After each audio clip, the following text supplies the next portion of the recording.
Today I'm going to show you guys how to adjust your Floyd Rose tremolo.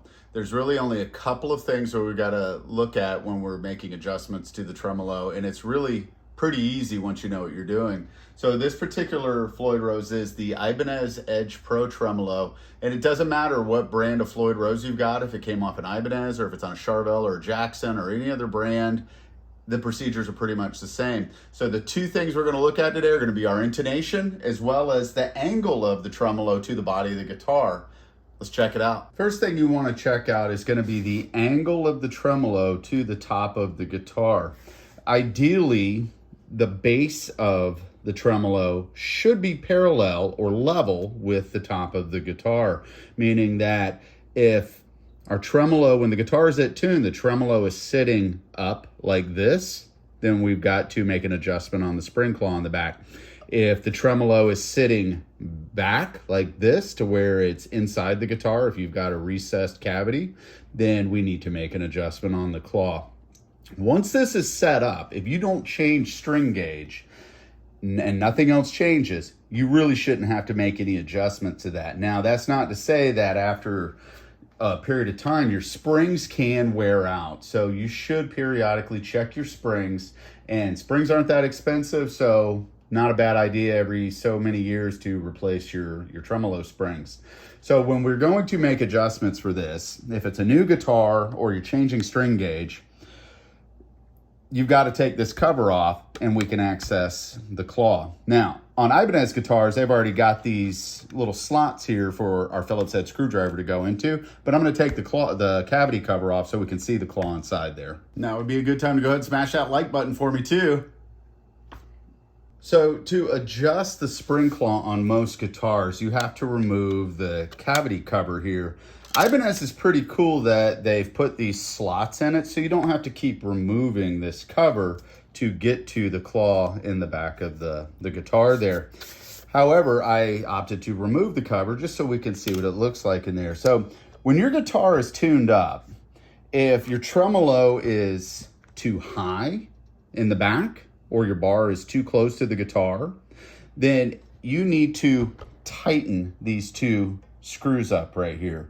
And you want to make sure both screws are at the same length right there, meaning don't have the claw at an odd angle. Both of them should go evenly in. So I might make a couple turns on this one, then I'll go to this one, and then I'll keep kind of going back and forth with that. And as you do that, of course, your guitar is going to go up in pitch. It's going to go sharp. So you need to loosen the strings up at the tuners and then retune it and check to see where your bridge is sitting. So you kind of have to go back and forth with that process between tightening the claw up, loosening the strings, and retuning until you find that perfect balance where your tremolo is sitting level where you want it, as well as being in tune.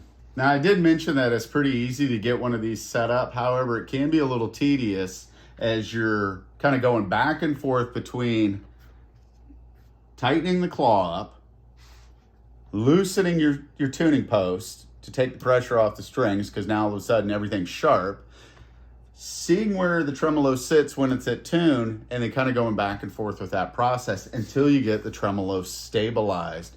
So you got to think, you've got the force of the springs trying to pull the tremolo this way. The springs in the back are counteracting that. So they're trying to help stabilize the tremolo and the string pull on it. So what if you're just the opposite? What if you've got the tremolo is sitting way back too far, right? And we're looking like this. Then what you need to do is you need to loosen the claw by loosening the two screws, making sure that the claw is sitting in there evenly. I like to make sure it's parallel with this front edge of this cavity right here. So if our tremolo is too far back in the guitar, we need to loosen the claw so that takes pressure off of it and helps the strings pull the tremolo up some.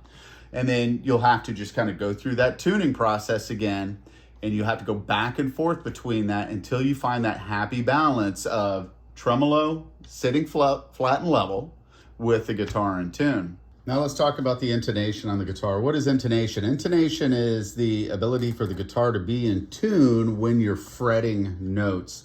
So you might find that when you tune the strings open, that everything sounds good, but as soon as you start fretting chords or playing certain notes, they sound sharp or they sound flat, meaning they're too high or they're too low, and things just don't sound good together. So you have to go through and adjust the intonation. And once the intonation is set, as long as nothing else radically changes, meaning the tremolo angle or string gauge or action or anything like that, then you really shouldn't have to mess with the intonation. Now, old strings, they can cause some intonation issues. So before you start trying to adjust the saddles, make sure that you've got fresh strings on the guitar. So you also don't want to do any intonation adjustments until you have fresh strings on the guitar.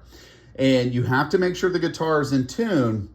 And while it's a pretty straightforward process, the idea is that when you tune, let's say we got this 6-string tuned, openly tuned, and it sounds good, you want to fret the note at the 12th fret. Now, if it's sharp or it's flat, we need to adjust our saddle here. And the saddle on these guitars, it is a, let's see, what is that? That is a 2mm bolt right there that holds that saddle in place. So if I fret a note at the 12th fret, and then I pluck that string, and the tuner tells me that it's sharp, that means that the saddle needs to move back.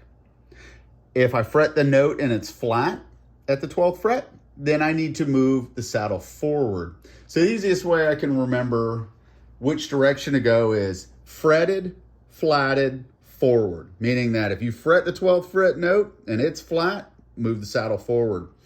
But you can't loosen this bolt while there's tension on the string, because the saddle's just going to slide all the way forward until it stops in the groove there, and the bolt is just holding it in place. So you have to tune it up, check the intonation at the 12th fret, and then you have to loosen that string up. Then you can loosen your bolt, move your saddle forward or backwards, retighten it, tune the string up, and check the intonation at the 12th fret again. So you have to kind of go back and forth with that process until you find that satisfactory tuning that you're looking for. Hey, let me know what you guys think. If you've got any questions, drop one down below. Usually when I post a video regarding a Floyd Rose or any kind of setup or technical part of a guitar, I usually get some great questions. Don't forget to subscribe to Joseph Hanson Guitar Studio and turn on those bell notifications so you see when I upload a new video. And also check out some other videos from the playlist right here. Till next time, I'll see you guys later. Keep rocking on.